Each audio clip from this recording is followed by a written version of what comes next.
안녕하십니까. 알파스트리트 파트너스입니다. 2024년 5월 13일 월요일 마감 시장 보겠습니다. 코스피 지수가 0.02% 빠져서 2727로 마감했습니다. 오늘 코스피 거의 변화가 없었습니다. 상승 출발하기는 했었는데 바로 하락 전환을 했고요. 하락폭이 제법 커지다가 또 막판에 그래도 돌리면서 거의 보합으로 마감을 했습니다. 다만 코스닥은 계속해서 좀 약한 모습입니다. 오늘 1% 이렇게 빠지면서 아무래도 이제 공매도가 재개가 될 것 같죠. 그렇게 되면 코스닥 시장이 좀 약하지 않을까, 그런 생각이 듭니다. 근데 물론 뭐 공매도가 전면 재개가 될 것 같지는 않아요. 뭐 코스피 200, 코스닥 150, 이 정도로 공매도가 되지 않을까 그렇게 생각이 됩니다. 네. 금요일에 이제 미국 증시, 다우가 계속 강합니다. 다우가 0.3% 올라가지고, 다우는 계속해서 꾸준히 좀 오르고 있습니다. 그래서 사상 최고치가 뭐 39,900이 조금 안 되거든요. 거의 1% 정도 남아 있는 것 같습니다. 그래서 미국 증시도 어느덧 뭐 사상 최고치가 1% 정도 남아 있는 그런 상황이라서, 뭐 조만간 또 돌파를 할 수 있지 않을까, 그렇게 기대를 좀 해봅니다. 이번 주에 근데 CPI가 있어가지고요. 아무래도 좀 경계감은 있습니다. CPI가 낮게 나오면 바로 뭐 사상 최고치 갈 수도 있겠는데, 아무래도 이번 CPI 그렇게 지금 좋을 것 같지는 않아요. 그래서 조금 주식시장에 경계감은 있는 그런 모습입니다. 유럽 증시가 계속해서 좋은데요. 유로스톡스 50 지수 0.58% 올랐고요. 영국과 지금 독일 어제도 금요일이죠. 금요일에도 사상 최고치 또 경신을 했습니다. 계속해서 오르고 있어요. FTSE 100 지수 그리고 독일의 닥스 지수 계속해서 상승을 하면서 유럽 증시들이 이렇게 사상 최고치를 계속 경신을 하고 있는 가운데 상대적으로 좀 아시아 증시가 약한 모습입니다. 니케이가 올해 뭐 많이 오르긴 했는데 요새는 최근 들어서 조금 빠지고 있는 그런 모습이고요. 여전히 뭐 연중으로는 14% 올라와 있는 상황이긴 합니다. 다만 최근 한 달 보시면 니케이가 지금 마이너스 3.4로 좀 약한 그런 모습을 보여주고 있습니다. 코스피 같은 경우는 뭐 거의 최약체라고 봐야 될 것 같은데요. 보면 올해 들어서도 2.7%밖에 못 올랐고요. 이제 뭐 유로 스톡스가 12%, 니케이가 14%, 그리고 S&P가 거의 10% 가까이 이렇게 오른 거에 비해서는 굉장히 약한 그런 코스피 모습이라고 봐야겠습니다. 금요일에 이제 미국 증시 보시면 좀 반도체가 이번에는 또 좋았습니다. 브로드컴이 2%, 마이크론이 3% 이렇게 오르면서 특히 마이크론이 이렇게 강하면 우리 증시도 좀 강해야지 될 것 같은데 삼성전자가 계속해서 발목을 잡고 있어요.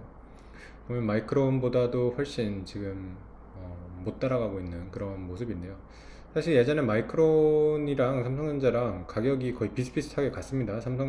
마이크론이 70달러 때면 삼성전자가 뭐 7만원대, 마이크론이 80달러 때 가면 삼성전자 8만원대 뭐 이런 식으로 갔었는데 지금 마이크론이 120달러 넘습니다. 그런 거에 비하면 지금 삼성전자는 메모리 반도체 업체에서도 지금 굉장히 못 따라가고 있는 그런 모습이고요. 우리 시장에서도 그나마 SK 하이닉스가 좀 더 강한 모습을 보여주고 있고요. 하이닉스 같은 경우는 그래도 마이크론을 어느 정도 따라가는 그런 모습을 보여주고 있는데 삼성전자 같은 경우는 거의 뭐 마이크론을 따라간다기보다 어떻게 보면 지금 미국 시장에서 못난이인 인텔 이런 쪽을 오히려 약간 따라가려고 하는 그런 모습도 보입니다. 그만큼 지금 삼성전자 주주 입장에서는 굉장히 답답한 그런 노릇일 것 같고요. 아무래도 삼성전자 이렇게 약한 이유는 지금 엔비디아, HBM 지금 수주 계약 소식이 아직도 안 나오고 있고요.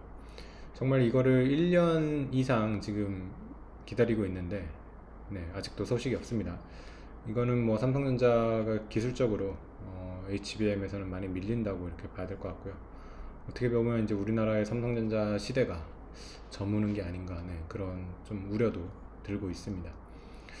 그렇게 이렇게 좀 회사가 안 좋으면 그 주주 환원이라도 잘 하면 또 주가가 좋을 수 있는데, 주주 환원도 지금 상당히 안 좋습니다. 보면 일단은 배당이 전혀 늘지가 않고 있어요. 지금 1444원 연간 이렇게 배당을 보여주고 있는데, 배당 성장이 전혀 없습니다. 지금 배당 성장이 안 되고 있고, 그리고 또 자사주 소각도 전혀 나오지 않고 있어가지고 주주 환원으로도 상당히 좋지가 않습니다. 네. 그래서 삼성전자를 투자하느니 확실히 미국의 빅테크를 투자하는 게 훨씬 더 좋은 선택이 돼가고 있고요. 그러면서 우리나라 증시에 이렇게 발목을 잡고 있는 그런 상황이 계속되고 있습니다. 네, 오늘 우리 증시에서 좀 강했던 섹터는 그래도 금융주가 좀 강했습니다. KB금융이 2.9% 올랐고요. 하나금융주주가 2.4%, 메리츠금융주주가 2.3% 이렇게 올랐습니다. KB금융 같은 경우 오늘 또 사상 최고치를 경신을 했습니다. 83,300원까지 갔고요. 마찬가지로 하나금융주주도 오늘 또 사상 최고치 경신을 했습니다. 65,300원. 네. 그래서 요즘 같은 때 이렇게 사상 최고치 경신하고 있는 주식이 그렇게 많지는 않은데, 금융주가 그래도 시가총액이 좀 비중이 제법 있는 이런 섹터에서는 상당히 강한 그런 모습을 보여주고 있습니다. 아무래도 우리나라 금융주 실적 기대보다는 주주 환원에 대한 기대입니다. 실적 자체는 그렇게 나쁘지는 않은데 그렇다고 그렇게 좋지도 않습니다. 아무래도 이런 지금 연체율이나 이런 것도 좀 걱정은 되고 있거든요. 근데 다만 워낙 저평가가 됐었고, 그리고 지금 주주 환원이 좀 올라오고 있으면서 이제 한 35% 정도까지 올라오는 것 같아요. 이제 금융 지주들이. 우리나라 지금 평균 주주 환원율이 20%인 거에 비하면 우리나라에서는 국내 주식에서는 상당히 좋은 주주 환원율을 보여주고 있고요.